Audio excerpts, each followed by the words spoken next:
ICC walang jurisdiksyon sa Pilipinas ayon sa anti-corruption czar ng Duterte admin.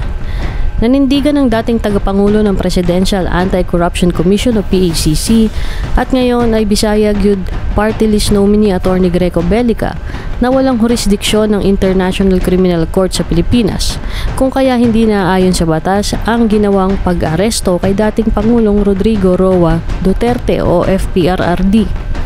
Matatandaan na inaresto ng International Police o Interpol at ng ating kapulisan sa pangunguna ni General Nicolas Torre ang dating Pangulo sa bisa ng warrant na mula sa ICC. Dinala siya sa Villamor Air Base noong Martes, 11 ng Marso bago inilipad patungo sa The Hague, Netherlands. Ayon kay Bellica sa isinagawang Bakit Kayo sa Kongreso Forum kamakailan, hindi kailangan ng Pilipinas ang ICC dahil may umiiral na umanong judicial system sa bansa. Anya, kahit na may kabagalan ang ating umiiral na sistema pangkatarungan, ang mahalaga ay gumagana umano ito.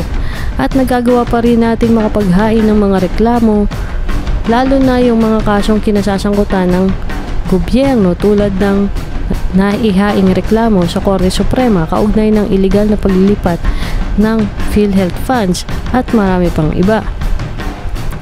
I agree that ICC has no jurisdiction over the Philippines. We have a completely functioning, though slow justice system. It's a functioning justice system. The international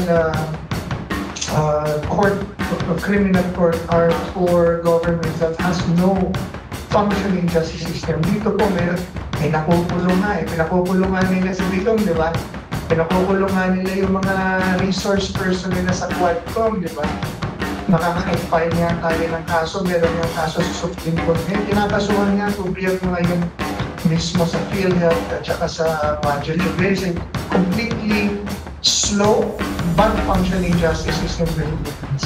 So there's no need for the ICC to come here to intervene, more so because the ICC has jurisdiction over the Nangako naman si Bellica na patuloy na tututukan ng paglaban sa korupsyon, lalo na ang umiiral na sistema sa Kongreso kung saan talamak na naman umano ang sinasabing pork barrel. Ako po si Baron RJ Laurea, nag-uulat para sa Kalinangan TV.